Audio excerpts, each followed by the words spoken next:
아침입니다. 예, 제가 강단에 이렇게 올라오면 좀 당황해 하세요. 스님인가? 예, 이제 한 4일 동안 여러분과 함께 말씀을 나눌 텐데요. 또 여러분들이 미리 금식하면서 준비했다는 이야기 듣고 저도 기대가 큽니다. 오늘은 제 간증으로 시작할까 합니다.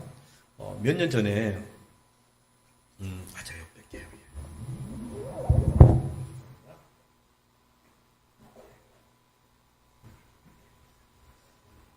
네네. 몇 년 전에 제가 딸이 셋 있고요. 아내가 하나 있습니다. 네. 그런데 셋 중에 둘째가 이름이 온유라고 그러는데요. 쓰러진 거예요. 의식을 잃고. 그래서 여러분 아시는 거 서울에 가면 안암동에 고려대학병원이라고 들어보셨죠?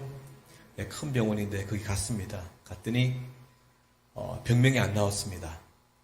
네, 그래서 한 열흘 정도 중환자실에 있었는데도 병명이 안 나왔고요. 희귀병이었고요. 저희 교수님이 저와 제 아내를 중환자실 앞에서 불렀어요. 그래서 드릴 말씀이 두 가지가 있다 그러더라고요. 첫 번째는 이렇게 말씀하셨습니다. 이 병은 현대의학 기술로는 살릴 수가 없습니다. 예, 그냥 저희한테는 사망 선고로 들렸습니다. 두 번째는 언제 죽을지 모르니 마음의 준비를 하십시오. 갑자기 이런 일이 닥쳤죠. 저희 딸의 병명은요, 한국에서 거의 없는 병이라 교수님들이 해외 사례들을 찾기 시작했는데 그 나온 병명이 이겁니다. NMDA 수용체 뇌염이라고요. 아주 긴 이 병명이 나왔고요. 이 병이 어떤 병인지 좀 설명을 해드릴게요. 여자이니까 몸 안에 난소가 있습니다. 두 개가.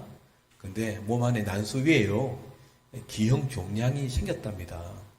몸 안에 있으니까 우리가 몰랐던 것이죠. 그러면 어떤 일이 벌어지냐면요. 몸은요. 자기가 항체를 만든대요. 자기가. 그래서 그 만든 항체가 몸 안에 있는 기형 종양을 공격을 한대요. 자기가 살아나려고요. 근데 저희 딸도 이제 항체가 만들어졌습니다.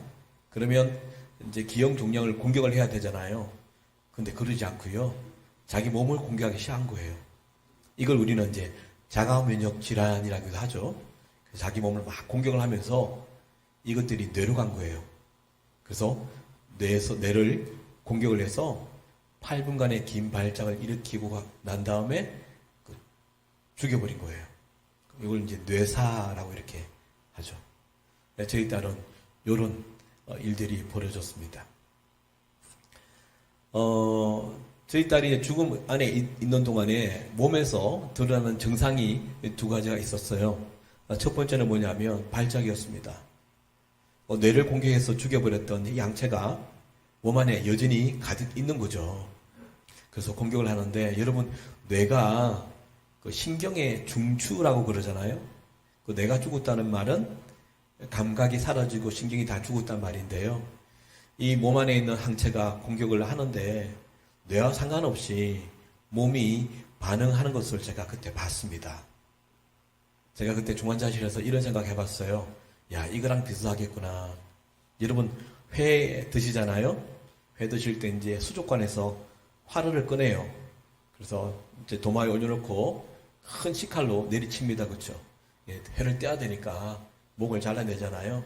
근데 목이 두둥강 나 있는 그 생선이 목이 없음에도 불구하고 펄떡펄떡 뛰는 거 아시죠? 네, 그런 기분이 들었어요. 내가 죽었는데도 몸이 너무 아프니까 뇌와 상관없이 반응을 해요. 이렇게 합니다. 공격이 시작되면 하고 울기 시작합니다. 몸이. 그러다가 공격이 더 심해지면 얘가 발작이 시작돼요. 하고 올라오고요. 정점에 이르면 너무 아프니까 몸이 견디질 못하는 거예요. 그래서 그러면서 침대를 막 하고 돕니다. 예. 요게 이제 발작이 시작되는 건데, 이게 좀 힘들었던 게 뭐냐면, 몸에 이제 링크가 많이 꽂혀 있거든요, 이미. 근데 좀 놀라실 거예요. 하루에 맞는, 링크를 통해서 맞는 약값이 하루에 200만 원 정도였어요. 우리 월급을 그 아이는 맞았습니다. 왜냐하면 교수님이 저와 제 아내를 불러서 했던 말이 안 써본 약, 희귀한 약, 비싼 약이 있는데 한번 해볼까요? 그러더라고요. 부모가 자식이 죽음 안에 있는데 무슨 계산이 있겠습니까? 그래서 우리가 어떻게 갚을 테니까 다 써달라 했거든요. 그게 이제 링거를 통해 들어가는데 얘가 으악 해버리면 몸에 있는 링거를 다 뽑아버립니다. 그냥. 그러니까 그 비싼 약들이 이제 무용지물이 되는 거죠. 그래서 제가 이 아이가 하면 발작 시작되는가 싶어가지고요. 제가 신발을 벗고 침대로 올라갑니다. 그리고 누워있는 그 애 앞에 제가 엎드려 버립니다. 그러면 이제 제 몸무게로 그 아이를 이제 누르는 거죠. 그래서 저는 엎드린 상태에서요. 두 손으로 그 팔뚝 있죠. 그걸 꽉 눌립니다. 왜냐하면 이 링거를 못 빼게 해야 되니까 모든 걸 다해서 이렇게 이제 발작과 싸우는 거죠. 이렇게 한번 우리 딸이 발작을 한번 하면 짧게는 2시간, 길게는 3시간, 뭐 생지옥이었습니다. 그래서 1월 21일 날 한겨울에 고대병원 들어갔거든요. 그 한겨울에 1월, 2월 달 얼마나 춥습니까? 그럼에도 불구하고 한 발작하면요, 걔나 저나 막 몸에 땀이 배일 정도로 그렇게 죽음과 싸웠습니다. 첫 번째 증상이 발작이었고요. 두 번째 증상은 뭐냐면, 여러분, 인간에게 가하는 가장 힘든 고문이 뭔지 아세요? 이전에 일제시대 때도 그런 일이 많았죠.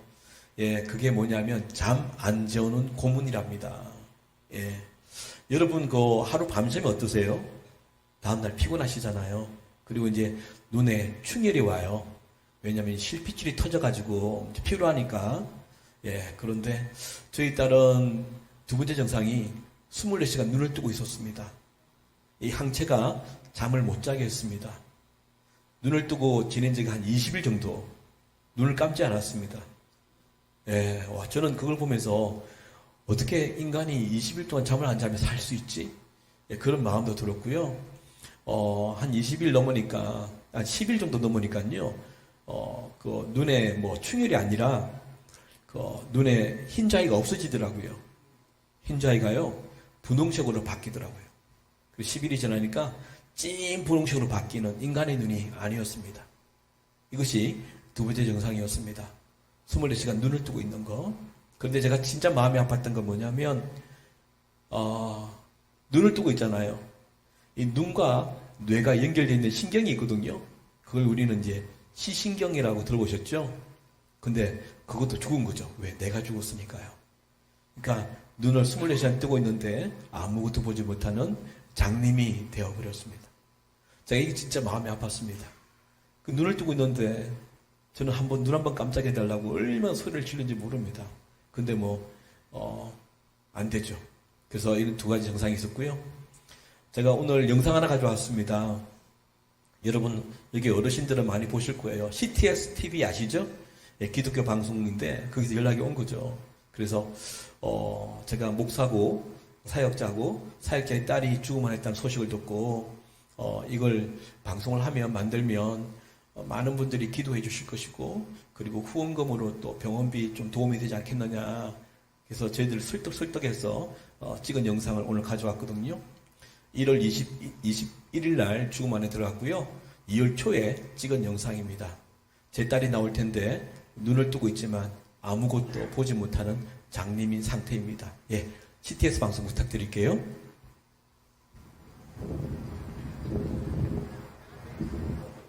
적절히 묻혀서 하루에 2번 있는 중환자실 면회 시간. 낯선 이곳에 사랑하는 둘째 딸 온유가 있습니다. 벌써 보름째 온유는 이곳에서 투병 중입니다. 괜찮아 오늘 괜찮아. 온유는 며칠째 한숨도 잠을 자지 않았습니다. 그냥 우리 쿵쿵 하자. 머리를 위주로 해줘요 머리를. 열도 높고 맥박도 불안정하며 호흡도 좋지 못합니다. 온유야 그래도 할 수 있으면 해봐. 엄마의 말에도 온유는 대답이 없습니다. 가스가 너무 많이 차서 안 나오고 있거든요. 근데 지금 배가 너무 빵빵해지고 방구도 잘 아예 안 끼고 막 이러니까 어서 그렇게 되고. 조금만 이기자 우리. 온유 할 수 있어. 여태까지 잘했잖아. 그럼. 그치? 며칠 전 수술로 온유는 난소에 있는 종양을 떼어내었습니다. 하지만 수술 후 가스가 배출되지 않아 엄마 아빠의 애를 태우고 있습니다. 이럴 때에는 주님께 매달리는 것 외에 다른 방법이 없습니다. 하나님, 도와주십시오. 도와주십시오.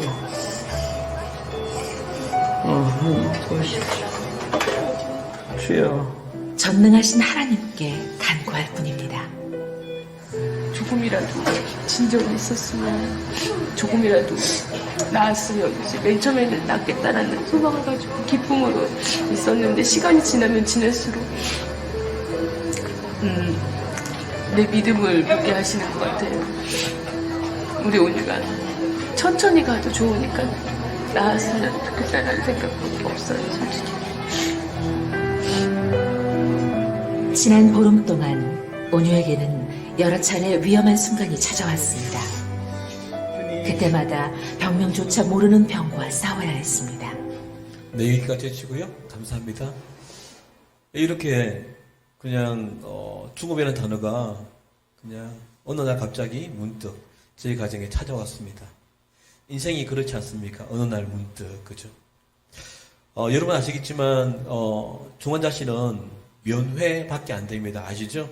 그래서 중환자실은 환자 그리고 의사, 간호사만 있는 곳인데요. 이 큰 병원에서 전 세계 룰인데 이 큰 병원에서 저희들에게 큰 혜택을 허락하셨어요. 네. 뭐냐면 부모 중 한 명은 들어와서 24시간 상주하시라 이렇게 특혜를 주셨죠.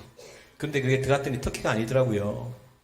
왜냐하면 중환자실은요, 삶과 죽음의 중간에 계신 분들이잖아요.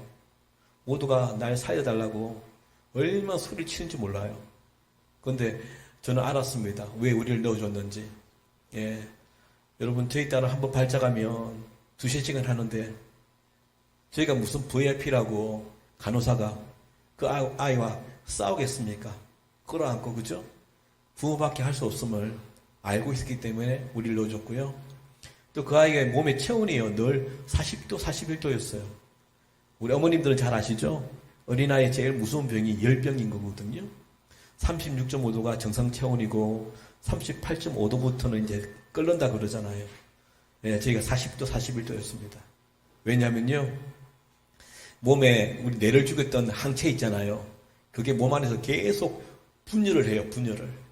그 몸을 다 잡아먹으려고요.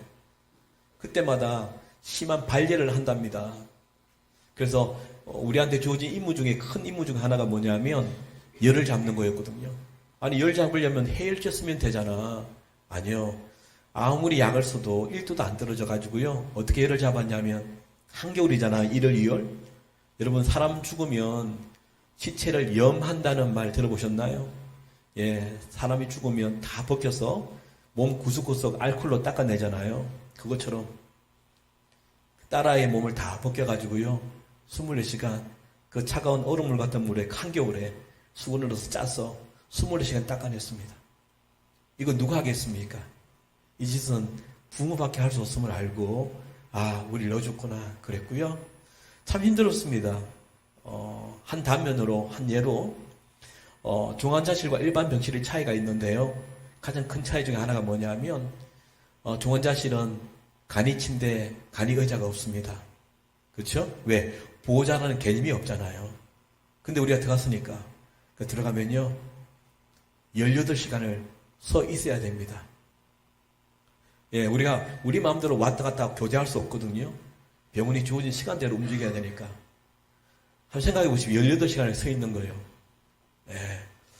안에는 뭐 한 5일 되니까 다리가 퉁퉁 부어서 코끼리 다리라 그래요. 무릎, 발목이 없어졌습니다. 그리고 발이 얼마나 부었는지 신발을 신을 수가 없었는데 뭐 딸아이의 죽음 앞에서는 우리의 아픔이 대수롭지 않더라고요. 그리고 저는 뭐 늘 산코피가 터졌어요. 애가 잠을 안 자니까 우리가 졸면 애가 죽잖아요. 그러니까 늘 3, 4일 밤새니까 막 쌍코피 터지고요. 그리고 이게 특별히 이게 심장이요 막 쪼그라드는 것 같아요. 그래서 이렇게 치면서 숨을 쉬었던 기억이 납니다. 예. 근데 부모가 그렇더라고요. 좀 전에 말씀드린 대로 딸아이 죽음 앞에서는 우리 어떤 고통도 비교가 안 되더라고요. 예. 그래서 이제 아내가 안에 있으면 저는 밖에 있죠. 그래서 시간이 이제 밖에 있는데 할 게 없었어요. 할 게. 보통 이제 그 중환자실 밖에 보면요. 중환자실 가족들이 모여 있거든요. 면회도 하고 뭐 어떤 그 때문에 그런데 밤 10시가 되면 중환자실 가족들이 이제 하나둘 없어져요. 이유는 다음 날 또 와야 되니까요. 자러 가는 거죠. 수도권이나 서울에 계신 분들은 집으로 가시고요. 지방에서 오신 분들은 거치에 사우나 그리고 찜질방에 가서 주무시고 오세요. 근데 한 서너 명은요 절대 안 떠납니다. 그 자리를. 그게 1월, 2월 한겨울이잖아요. 그게 이제 자동문이 이렇게 정문이 자동문이라서 계속 찬바람이 들어오거든요. 그럼에도 불구하고 한 서너 명은요 패딩을 2개나 입고 그 침낭 깔고 그렇게 해서 주구장창 그 중환자실 밖에 있습니다. 예. 근데 그 이유가 있습니다. 왜 그렇게 있냐면요. 집에 안 가고 있냐면요. 그 중환자실 천장에 보면 스피커가 하나 달렸거든요. 그 스피커는 음악이 나오는 그런 스피커가 아니라요. 가만히 있다가 어느 날 순간 소리가 나요. 그럼 누군가가 이제 말을 한다는 거겠죠? 그러면 밖에 기다리는 서너 명은요. 심장이 뚝 떨어집니다. 왜냐하면 늘 이렇게 나오거든요. 누구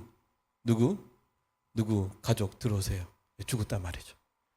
그래서 가장 죽음에 가까운 환자를 둔 가족들이 거기에 있습니다. 언제라도 죽었다는 소식 들으면 가서 얼굴 봐야 되니까. 그 중에 하나가 저였습니다. 우리 교수님 그랬죠. 언제 죽을지 모르니 마음의 준비하시라고. 혹 제가 좀 뭐 이렇게 몸이 뻐거나 안 좋아서 집에 다녀온 사이에 진짜 하나님이 데려가시면 그 평생 죄책감이 어떻게 살겠습니까? 그러니까 주구장창 그게 있는 거예요. 할 게 없었습니다. 저희도 병원 중환자 들어간 이유는요. 치료라는 단어가 아니라 연명, 살아있는 동안에 뭐 좀 해보자 이거였거든요. 예, 그랬고 그러니까 저도 뭐 할 게 없더라고요. 근데 저는 또 신앙인이잖아요. 네, 그래서 할 게 딱 하나 있더라고요. 기도, 그죠? 예, 그래서 중환자실 맞은편에 보면 어두컴컴한 복도 하나 있거든요. 그 부끄러우니까 거기서 기도하는 거예요. 근데 여러분 여기도 어르신들도 많이 계신데 그런 거 아시죠? 인생이 너무 기가 막히면 기도가 안 나와요. 맞죠? 예. 근데 마음 깊은 곳에서 그냥 깊은 한숨만이 주여 이거밖에 안 나왔어요. 그렇게 이제 벽을 두드리면서 밤새 기도하는 거예요. 예. 근데 이제 새벽 5시가 되면 이제 아내랑 교대를 해야 되거든요. 근데 참 놀라운 게 말 한마디 내뱉지 못한 그 기도에 하나님께서 좀 응답하시는 것 같아요. 첫 번째 응답은 뭐냐면 새 힘을 주세요.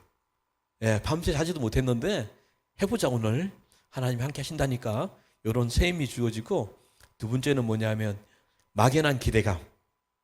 오늘 하나님이 내 딸을 깨우지 않으실까 이런 거 있잖아요. 그걸 가지고 이제 들어갑니다. 들어가면 중환자실 가신 분은 아시겠지만 방이 없습니다. 그냥 커튼 요래 치면 여기 방이죠. 죽어나가고 들어오고 막 이렇게 하니 침대가, 그렇죠? 침대 따라서 그렇게 되니까.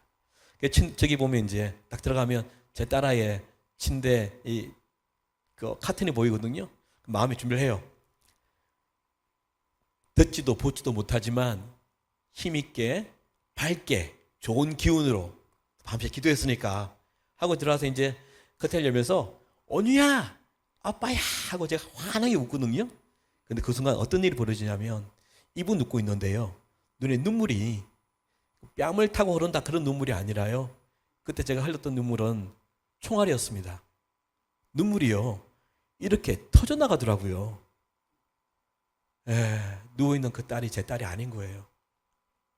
그러니까 막 순간 이 눈물샘이 터져가지고 올라오더니 그냥 앞으로 이렇게 나가요. 그 딸아이가 내가 죽었잖아요. 그래서 뇌파라고 아십니까? 뇌파. 붙이는 게 있어요. 이렇게 해요. 근데 얘가 으악 해버리면 뜯어버리고요. 붙였다 뜯었다 붙였다 이 반복되니까 이게 스티커거든요. 온통 머리에 풀이 다 묻은 거예요. 그러니까 그 윤기 나던 그 머리카락이요. 그냥 얽히고 설켜가지고 짐승처럼 바뀌어버렸어요. 빛을 이렇게 딱 꽂으면 안 내려가요.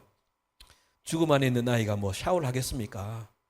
두 번째는 눈이 이미 진한 분홍색으로 짐승의 눈으로 바뀌어버렸죠. 그리고 뇌가 죽었으니까 밥을 자기가 못 먹습니다. 그래서요 42cm짜리 고무 호수가 있거든요. 이걸 코로 끼워 넣어요. 끼워 넣어서 위까지 가게 만들고 그 끝을 링거로 연결해서 똑똑 이렇게 영양분을 넣죠. 그런데 여러분과 저는 급하면 뭐 한 5분이라도 그죠? 물에 말아 드시면 뚝딱 하잖아요. 한 끼. 그런데 그 아이는 한 끼가 5시간이에요. 링거 맞아 보셨죠?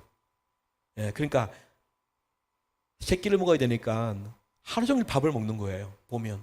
근데 그 와중에 이 발작이 오버리면 으악 하면 이걸 뽑아버립니다. 그러면 그 깊게 들어갔던 음식물이요. 코로 입으로 다 터져 나옵니다. 내가 그걸 자꾸 얼마나 울은지 모릅니다. 예, 밥 한 끼 먹는 게 이렇게 힘들까? 이런 거 있잖아요. 그러니까 밥이 안 돼, 이게 영양분이 안 들어가니까요. 몸이 빼짝 말라요. 예, 특별히 손등 있죠. 그리고 팔뚝이 얼마나 뽀얗습니까? 여자인데, 초등학생인데. 근데 이 피부가요, 까맣게 변합니다. 영양분이 안 들어가면. 그리고 쩍쩍쩍 갈라집니다. 제가 간장할 때 생각나는 게 아내랑 저랑 그랬습니다. 온유에게 그 손을 로션을 막 이렇게 뭐처럼 발라주면서 이렇게 말했죠. 온유야, 너는 평생 바를 로션을 지금 다 바르는구나 했던 기억이 납니다. 예. 그리고 여러분 좀 전에 그 영상 보셨겠지만 몸이 뒤틀려 버렸어요. 내성마비처럼. 이게 어떻게 제 딸입니까? 이러니까 그냥 입은 웃고 있는데 눈물이 그냥 막 이렇게 시작되는 거죠. 나오면서. 정말 절박하게 기도했던 것 같습니다. 살려달라고. 그런데요, 제가 이 일을 겪으면서 놀라운 사실들을 보게 되었습니다. 몇 가지를. 첫 번째는 뭐냐면, 세상이 두 세상이 있구나를 알았습니다. 첫 번째 세상은요, 저와 여러분이 살아가는 이런 일반 세상이 있고요. 두 번째 세상은 뭐냐면, 죽음이란 세상이 따로 있더라고요. 예. 여러분 혹시 드라마나 영화 보면 저는 혼자 서 있는데 수많은 사람들이 타임레스라 그러죠. 막 지나가는 거 있잖아요. 세상이 다른 거예요. 특히 제가 이제 저희 딸이 기저귀를 늘 찾거든요. 왜냐하면 내가 죽었기 때문에 대소변을 못 내요, 자기가. 그래서 관장을 하든지 아니면 약을 넣어서 설사로 그냥 뽑아내든지. 그러니까 늘 기저귀를 찾어요. 근데 기저귀는 병원에서 주지 않아요. 저희가 구입을 해야 되거든요. 그럼 큰 병원이니까 이제 제가 사러 갑니다. 가면 이렇게 간 게 아니라요. 그때 어떻게 가냐면 큰 풍선이 있죠. 그게 제가 안에 있는 것 같아요. 투명한 풍선에 밀고 가는 느낌이에요. 그래서 수많은 사람들이 저를 지나가는 거죠. 이렇게. 그때 제가 이런 고백한 적이 있습니다. 진짜로. 나도 몇 주 전에 저 세상에 있었는데 이렇게 세상이 다르더라고요. 또 하나는 제가 이제 TV도 나오고 또 제가 이전부터 사역을 하고 있었거든요. 그래서 많이 이렇게 저희 가족 이야기가 퍼지기 시작했습니다. 특별히 여러분 아시죠? 한국에는 기도방들 많은 거 그죠? 권사님들 기도하시는 분들 단톡방이 많아요. 그게 저희 기사가 막 올려가니까 그걸 알고 수많은 분들이 기도하면서 제 번호를 어떻게 알았는지 하루에 수백 통씩 문자가 오기 시작했습니다. 그런 놀라운 사실이 뭔지 아십니까? 그 문자들은 다 위로, 격려, 응원이었습니다. 하나님 일하신다, 그렇죠? 그런데요, 하나도 안 들려요. 하나도 보이지가 않아요. 왜요? 세상이 다르니까요. 당신이 죽음을 아십니까? 그냥 습관된 언어 좀 보내지 마세요. 오히려 더 힘들더라고요. 예. 그러니까 홍수 속에 마실 물이 없다는 말이 이 말이었구나. 정말 매일매일 수백 통씩 위로의 문자, 기도의 문자가 오는데 하나도 들리지도 보이지도 않는 거예요. 그래서 참 외로웠습니다. 또 하나는 뭐냐면 놀란 걸 또 발견했는데요. 인간에게 주어지는 고통 중에서 가장 큰 이 징계가 있다면 이거겠구나를 안 거예요. 그건 뭐냐면 내가 어떤 암이나 지병에 무서운 병에 걸려서 그 고통을 안고 죽어가는 모습보다 더 힘든 것은 자식이 죽는 것을 보는 부모의 심정임을 저는 그때 뼈저리게 깨닫게 되었습니다. 이것처럼 아픈 건 없는 것 같아요. 그렇죠? 우리 부모님은 다 공감하시죠? 예. 뭐 애들 뭐 감기 걸려서 밤 못 자도 그죠? 얼마나 우리가 아파합니까? 근데 죽음이란 점점 죽어가는 그 딸을 보는 부모의 심정처럼 힘든 건 없더라고요. 그래서 외로움과 이 형들 때문에 너무 힘들었습니다. 근데 어느 한 날, 특히 이 발작이 새벽에 또 심하거든요. 그날 발작을 좀 심하게 하고 난 다음에 이 태양이 떠오르는데 우리는 그러지 않습니까? 아, 희망의 태양. 근데 저는 안 그랬죠. 오늘도 몇 번의 발작이 또 시작될까 절망의 태양이 뜨더라고요. 근데 그 순간 아무도 우리의 마음을, 내 마음을 알지 못한다, 이해하지 못한다 생각을 했는데 한 분의 이름이 딱 떠오르는 거예요. 이분만큼은 내 이 고통을 공감하시겠구나. 그분의 이름이 하나님이었습니다. 하나님이 우리를 위해서 자기 아들을 죽였다 그랬지 않습니까? 근데요, 여러분처럼 제 입에서 이걸 깨달으면서 아멘 나온 게 아니라 할렐루야라 나온 게 아니라 제 입에서 이런 말이 나왔습니다. 하나님, 이렇게 아프셨습니까? 나도 모르게 이 말이 나왔습니다. 하나님, 당신의 심장이 찢어진다는 것이 이거였습니까? 저는 모태신앙입니다. 4대째 예수 믿는 가정에 태어났거든요. 그래서 부모님이 직분자라 저는 강제로 억지로 이 예배당에 와서 예배를 드렸습니다. 부모님이 아파도 예배당에서 아파야 된다고, 잠을 자도 교회에서 잠을 자야 된다고, 그래서 끌려왔었어요. 제가 하나님이 이렇게 아프셨습니까? 라는 단어는요, 이 말은 반증이 있는 거죠. 결국 하나님의 은혜와 사랑을 모르면서 아는 척 했지 않았는가, 그러면서 이 생각이 들었던 거예요. 저는 예수에 관심도 없었고 호기심도 없었어요. 단지 부모가 종교인이었기 때문에 나왔었고요. 그러다 보니까 제가 생각해 보니까 이런 생각이 드는 거예요. 아, 요즘 말로 내가 교회에서 가스라이팅을 받은 것 같다 생각이 들더라고요. 왜? 교회 나오면 모든 찬송가가 하나님의 은혜와 사랑 아닙니까? 끊임없이 불러대잖아요. 강단에서는 목사님의 말씀이 다 하나님의 사랑과 은혜 아닙니까? 그러니까 그것이 그냥 계속 들어오니까 학습되어지는 거죠. 그분을 만난 적도 없는데 저는 그분이 나의 구주라고 고백하기 시작했고요. 참 아이러니하게도 저는 대학을 졸업하고 미국에 신학 공부하러 갔습니다. 그날 제가 깨달은 게 뭔지 아십니까? 제 딸의 죽음 앞에서 다시 보았던 하나님의 사랑은 저로 하여금 아, 하나님, 제가 모르면서 아는 척, 그리고 저는 하나님의 사랑과 은혜를 제자 훈련하면서 그냥 끊임없이 듣는 설교를 통해서, 책을 통해서 배웠구나, 이 고백을 하게 된 것이죠. 예. 그러면서 놀라운 사실들을 알게 해주셨습니다. 사람은요, 자기 자신을 잘 모르는 거예요. 언제 자기 자신을 보는 줄 아세요? 그때 깨닫는 겁니다. 사람은요, 죽음 앞에 섰을 때 그제야 자기가 어떤 인간인지 보게 되는 실존이구나를 그날 알았습니다. 저는 제 자신을 속이고 살았던 것이죠. 오늘 본문 말씀입니다. 잠언 16장 2절에 사람의 행위가 자기 보기에는 모두 깨끗하여도 여호와는 심령을 감찰하시느니라. 제가 자신을 왜 속인 줄 아십니까? 나 모태신앙이잖아.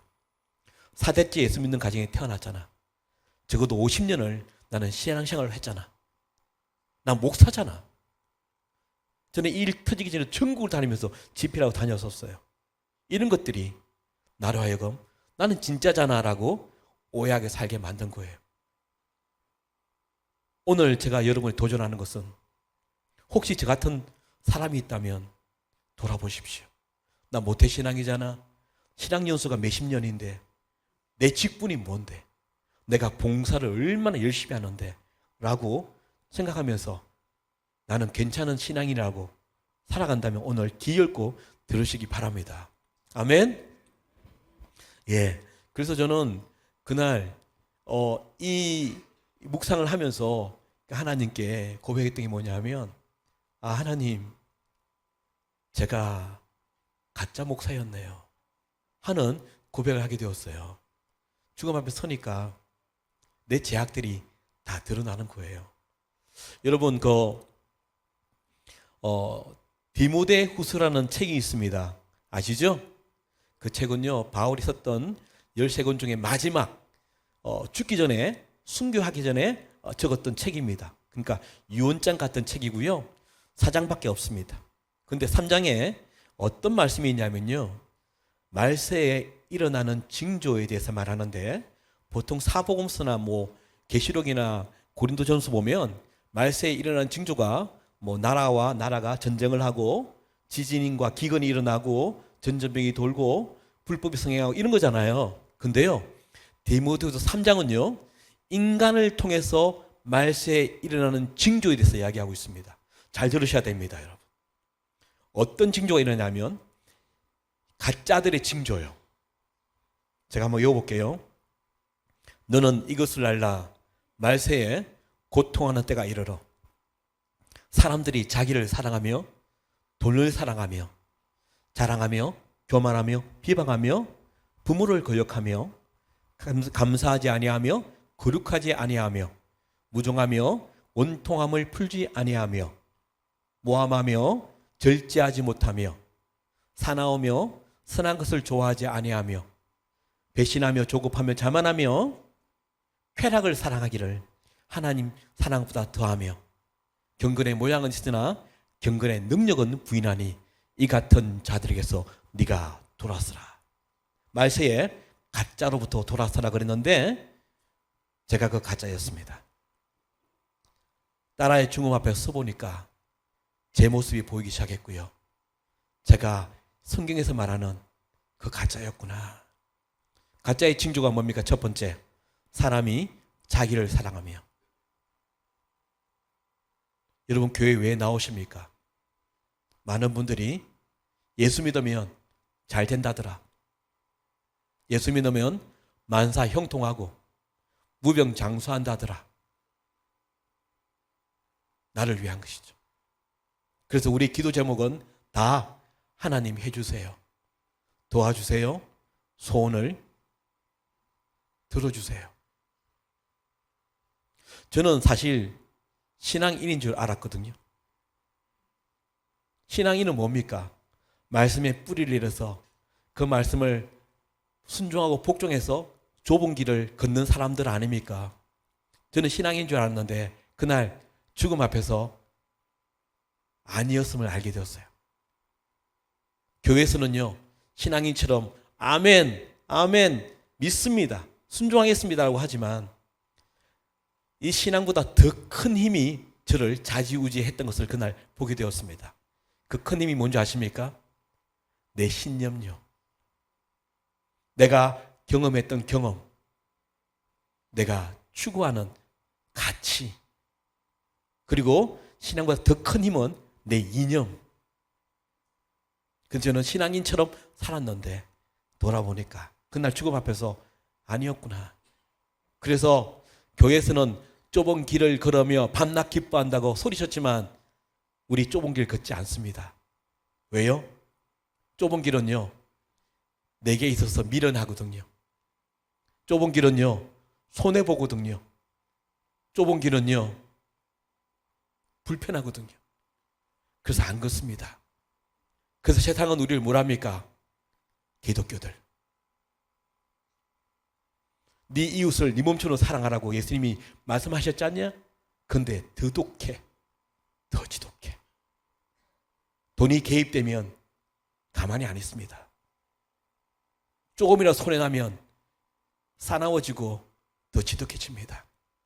그러니까 주위의 이웃들이, 직장의 동료들이 네가 예수 믿는다고, 니나 잘하라 그래.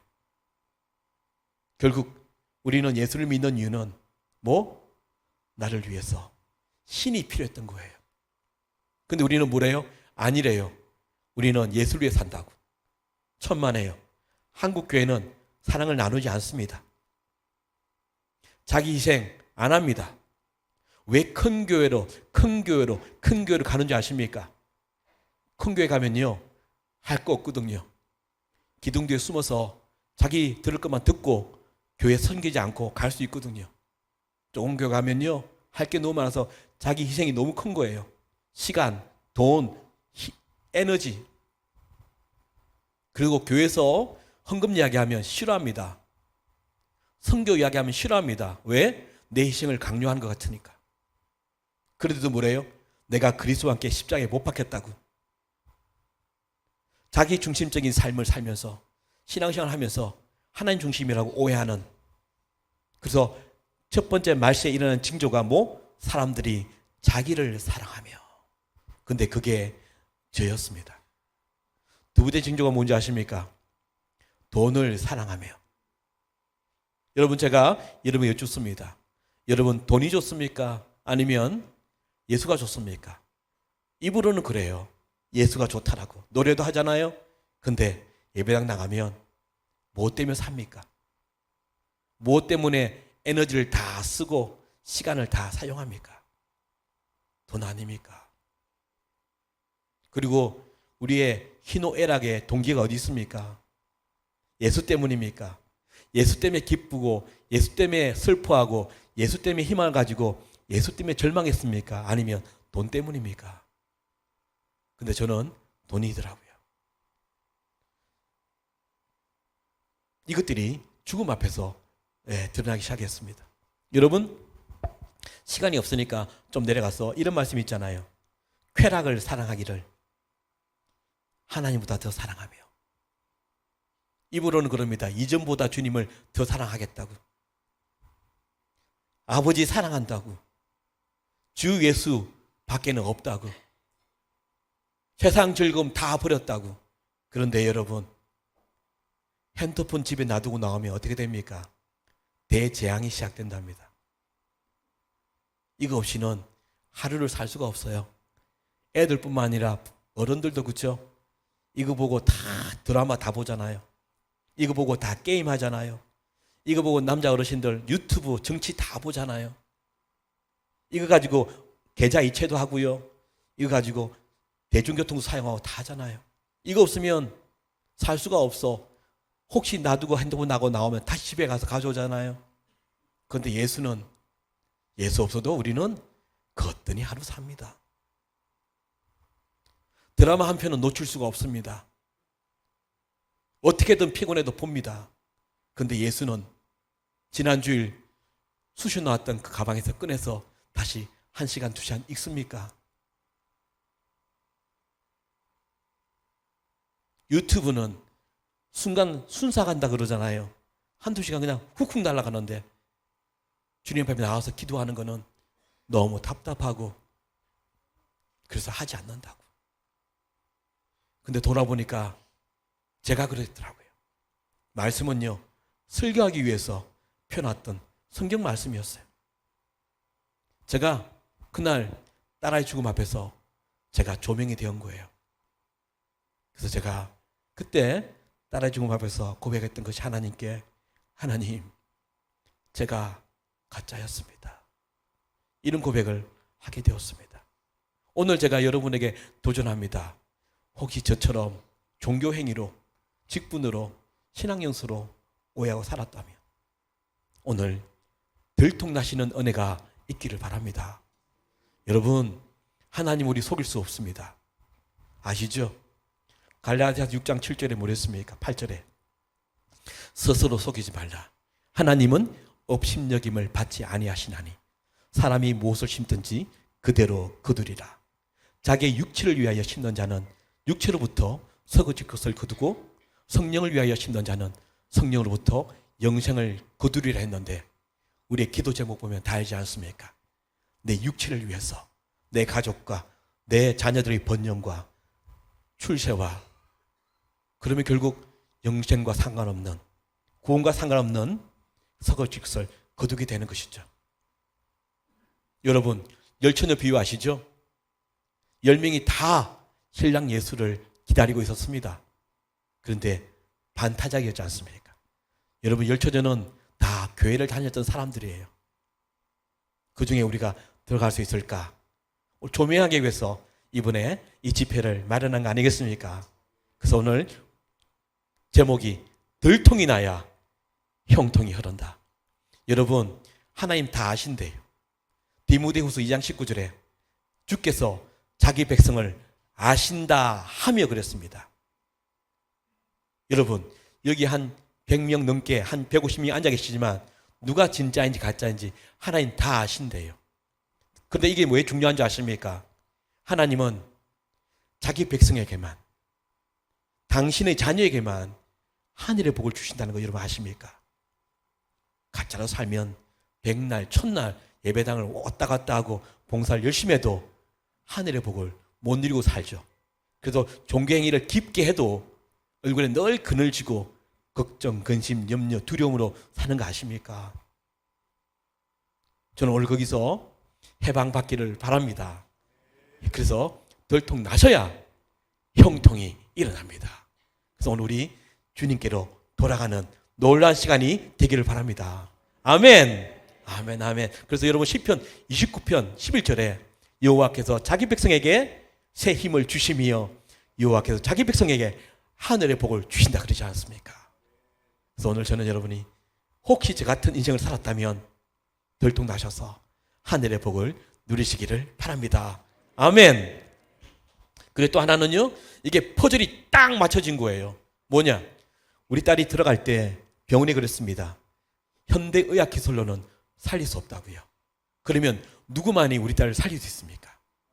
하나님밖에 없지 않습니까? 여러분, 우리가 삶에 문제가 생기거나 심한 고통과 시련과 장애가 오면 제일 먼저 하는 게 있습니다. 새벽기도 나옵니다. 왜? 하나님께 전심으로 기도를 했어. 그분을 감동시켰어. 그분이 내 기도를 듣고 움직일 수 있도록, 그죠? 우리는 지극정성을 다 드리는 것이죠. 근데 여러분 아십니까? 무속신앙도 그러합니다. 미신도 그러합니다. 아시죠? 이전에 소원이 생기면 할머님들이 언동설 안에도 목욕 재개하시고 깨끗한 소복을 입고 뒷마당 가서 종합수를 떠놓고 빌지 않습니까? 우리가 더 깊게 열정을 내지 않습니까? 미신은 어쩌면 더 그럴 겁니다. 근데 그날 제가 알게 된 게 있습니다. 뭐요? 하나님은 들으시는 기도가 있고 듣지 않는 기도가 있다는 것을 그때 알았습니다. 제게 적용이 된 말씀인데요. 그때 제게 이 말씀을 주셨습니다.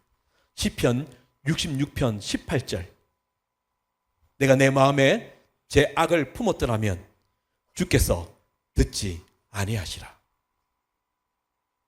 하나님은요, 나를, 이게 퍼즐이 맞힌 게 뭐냐면 제가 말씀드렸잖아요. 주님 앞에 서보니까 내가 어떤 인간이었는지 보게 됐잖아요.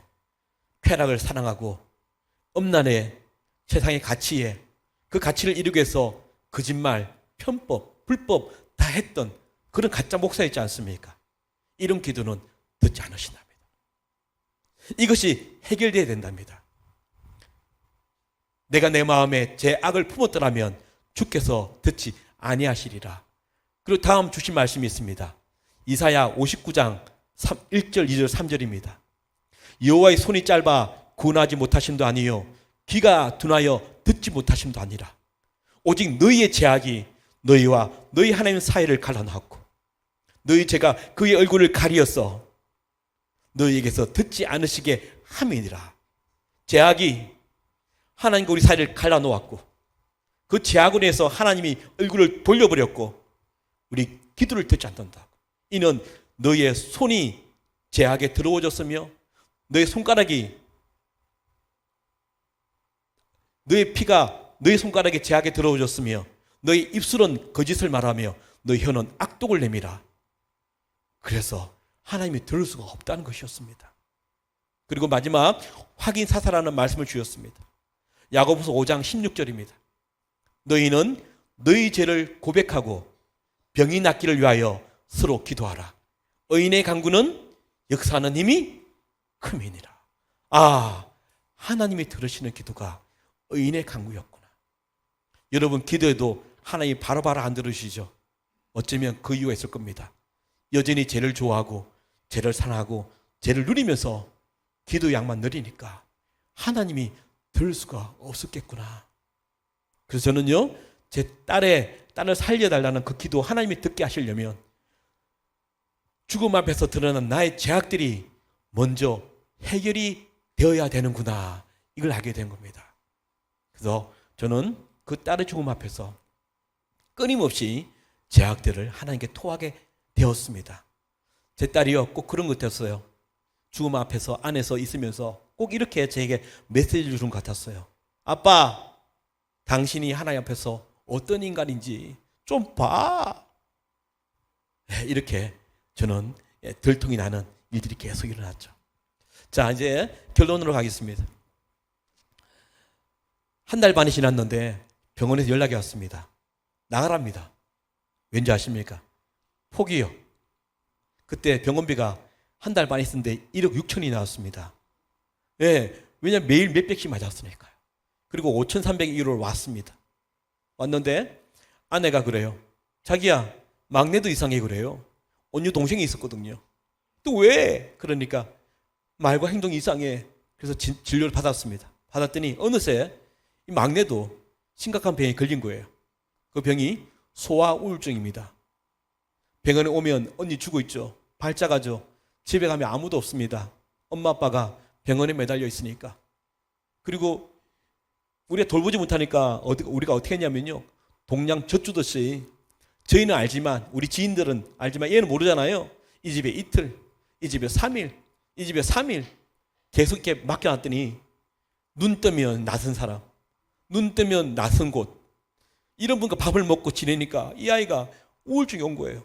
그래서 1월 20날 둘째를 올인을 살려고 고대병원 갔는데 한 달 반 후에 결론이 둘째는 포기하시고 셋째를 살리라, 이렇게 돼버린 거예요. 그래서 아내는 막내를 데리고 애착을 심어줘야 되니까 집으로 갔습니다. 저 혼자 남았습니다.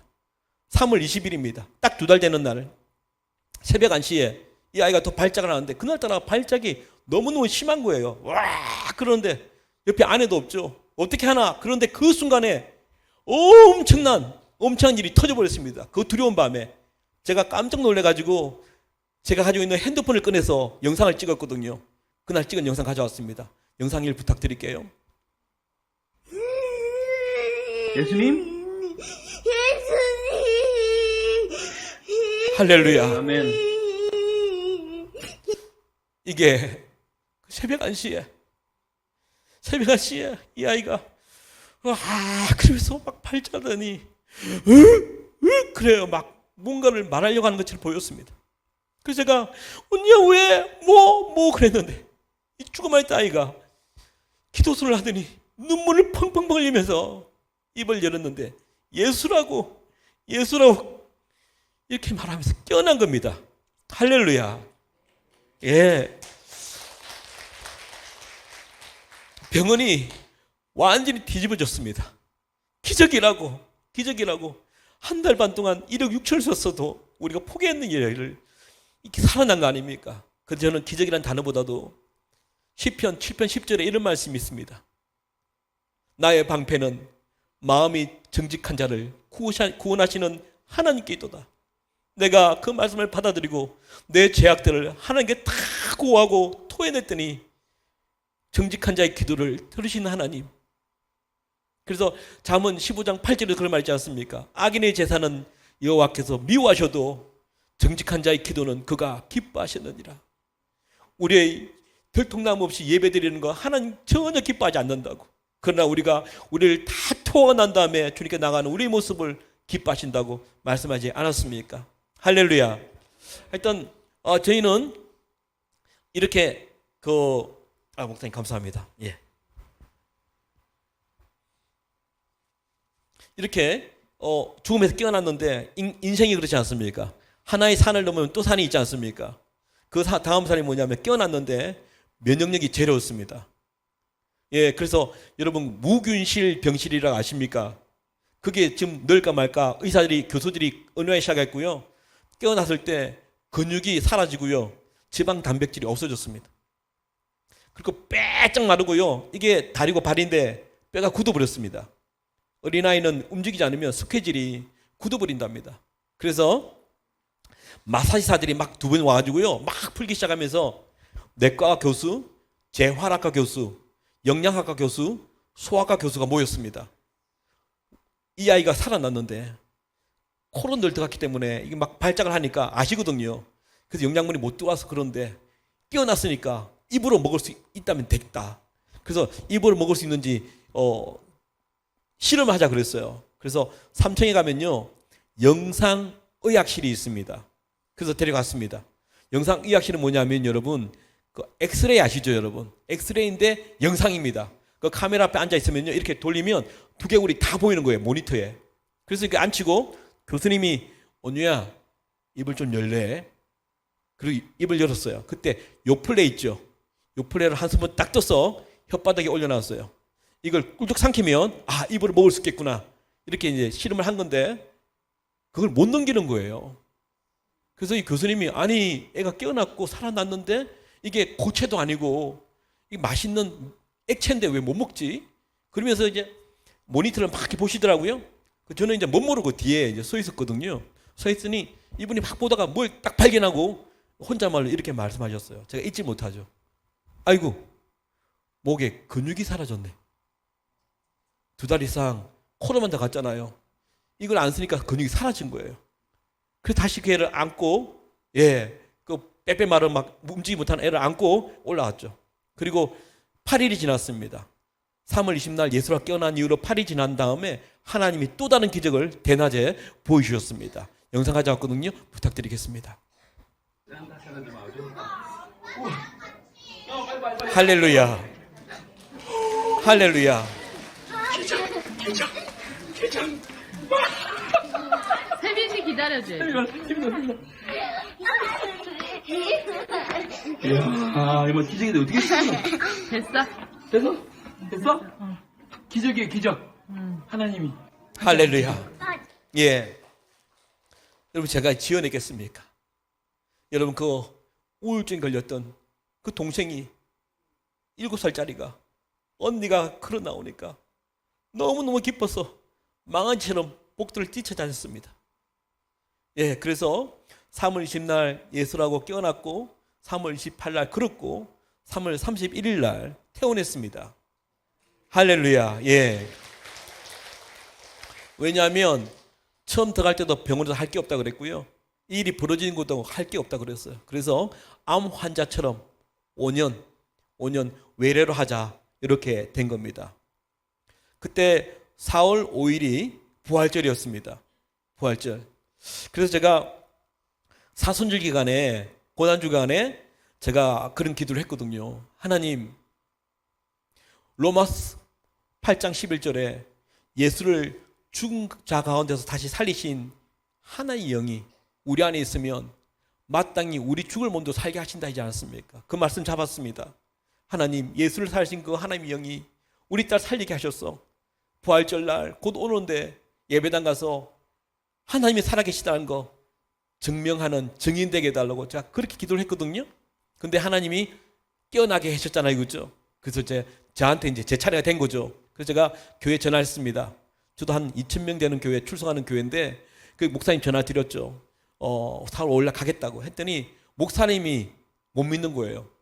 내가 그때 면회 갔을 때 애가 죽어 있었는데 갑자기 예수라고 깨어난 영상을 봤고 또 며칠 있다가 걸었고 그리고 태어났다는 말도 믿기지가 않는다. 올 수 있겠냐? 그래서 제가 다른 이야기 하지 않고요. 가겠다 그랬습니다. 그래서 허락을 받고 4월 5일 날 뒤에 숨어 있었거든요. 그리고 목사님이 11시에 설교를 하고 난 다음에 오늘 부활절 예수께서 죽음에서 부활하신 날 예수처럼 죽었던 온유가 살아 돌아왔다고 온유야 나와라 하는 순간에 문이 열리고 제 딸이 쩌벅쩌벅 나오니까 교인들이 너무 놀란 거예요. 소식은 듣고 있었지만 이렇게 빨리 교회 나올 줄 몰라가지고 이분들이 24시간 다 릴레이 기도를 하신 분들이거든요. 그러니까 정말로 진짜 기도하면 아시죠? 같은 마음이 되잖아요. 그러니까 막 박수를 치더니 막 울음바가 되었어요. 근데 나오는데 제 엉덩이에서 핸드폰이 계속 울리더라고요. 그래서 제가 11시 다 예배 드릴 텐데 집회 초청은 아닌 것 같고 혹시 병원인가 하는 생각이 들어서 급한 일인가 싶어서 제가 살짝 꺼내서 봤어요. 봤더니 누가 병원에 보낸 게 아니라요. 이 같은 예배당 안에서 저 뒤에서 30대 초반에 청년이 있습니다. 자매인데 이 자매님이 우리 딸이 죽음 안에 들어갈 때부터 같이 기도했거든요. 정말 뜨겁게 그 자매가 보낸 거예요. 온유가 그런 걸 보면서 이렇게 보냈어요. 목사님, 예수님이 진짜 살아계셨네요. 근데 여러분, 이 뉘앙스가 뭡니까? 예수를 10년, 20년, 30년 다녀도 여전히 보이지 않고 추상적이고 내가 했던 기도는 즉각 응답도 하지 않고 이게 뭐지? 그런데 그 딸을 보면서 온유를 보면서 예수가 진짜 살아계셨구나. 제가 오늘 이 말씀으로 결론을 맺는 이유가 뭐냐면 어쩌면 이 자매의 고백이 한국교회에 신앙의 현주소는 아닐까. 교회는 다니는데 그분의 실체가 뭔지도 모르겠어. 말씀도 읽지 않고 기도도 뭐 대강 그러면서 교회는 와야 되겠고 근데 아무런 소망도 없고 세상에 주는 그 두려움과 걱정 근심으로 늘 찌달려 살고 있고 그냥 매너린처럼 시계추처럼 왔다 갔다 하는 어쩌면 이것이 이 자매의 고백이 한국교회의 신앙의 현주소 아닐까 그런 생각이 들어서 오늘 여러분께 제가 고백을 했습니다. 제가 또 지금 바로 또 부산으로 내려가 해서 너무너무 아쉽지만 우리는 4일이라는 놀라운 시간이 기다리고 있습니다. 그렇죠? 예, 그래서 오늘 제가 짧게 이야기를 드렸고요. 계속해서 제가 말씀을 나눌 텐데 여러분 기대하시고 오십시오. 아멘. 그래서 오늘 이번 4일간 정말 놀라운 시간이 될 거라고 저는 믿습니다. 예, 그래서 말씀은 더 깊어질 것이고요. 예, 더 맛있을 것입니다. 여러분 맛집 아시죠? 오늘 예수가 살아있다는 맛을 보셨다면 맛집은 혼자 가지 않습니다. 데려갑니다. 아시죠? 맛집 생기면 가만히 있습니까? 주위에 홍보합니다. 엄마 여기 맛집 갔는데 가성비 짱이야. 너무 좋아. 그리고 데려가지 않습니까? 저는 그런 기대합니다. 오늘 주일 마치고 내일 저녁은 더 많은 교인들이 오기를 바랍니다. 혼자 오지 마시고 데려오시고요. 예, 그래서 오늘 정말 이게 1시간 반의 간증인데 1시간도 하려고 하니까 저도 화장실 들어갔다 나온 기분이에요. 그렇지만 오늘 이 말씀을 드렸고요. 오늘 예수는 리얼이다. 살아계시고 제가 오늘 여러분에게 이 간증하는 거는 기도하는 게 나았더라 하는 거 아닙니다. 첫 번째는 내가 어떤 사람인지 주님 앞에서 조명되어져야 되는 것이고 두 번째는 저는 여러분 기도 응답 받기 위해서 내 죄악들을 돌아보는 것이고 세 번째는 주님이 진짜였구나. 그분은 지금도 여전히 일하시고 살아계시는 주님이시다. 그리고 우리 삶이 어떻게 바뀌어야 되는지 그렇죠? 그 이야기하러 온 겁니다. 예, 여러분 그래서 저는 여러분에게 간곡히 부탁드리는 것은 우리 노후 대책 얼마나 열심히 하십니까? 분명히 여기 있는 모든 분들이 천국에 있다고 앉아 계시잖아요. 그런데 삶은 안 그래요. 이 세상이 마지막인 것처럼 노후 대책은 그렇게 하시는데 사후 대책은 하지 않는 한국 기독교인들. 영원히 살 그 나라 가야 되는데 좁은 길 걷지 않으니까. 좁은 길이 여러분 그리고 예수님의 계명을 지키는 것이 사후 대책하는 거 아닙니까? 이제는 우리 홍천 선교회가 그 맛을 진짜 내어서 사후 대책하는 우리 삶을 통해서 전도하는 놀라운 그런 시간이 되기를 바랍니다. 아멘. 그래서 마지막으로요. 제가 오늘 노래도 한 곡 다 못하겠네요. 마지막으로 집회 끝나면 이런 말을 합니다. 그래서 온유는 지금 어떻습니까? 그래서 제가 오늘 사진을 가져왔거든요. 사진 부탁드리겠습니다. 예, 한 장 더 있죠? 네네네. 여전히 지금 한 면역력이 30% 올랐는데요. 여전히 그 병원에서 이렇게 받고 있지만 일상 잘 지내고 있습니다. 그래서 여러분 내일 저녁 또 뵙는 거 아니겠습니까? 기대하시고 오십시오. 살아있는 말씀이 무엇인지, 하나님의 일하니 무엇인지 적나라하게 보일 것이고, 우리 삶에 절망이 가득했다면 소망의 여명이 올라올 거라 저는 믿습니다. 아멘. 승리하시고요. 내일 저녁에 뵙겠습니다. 감사합니다.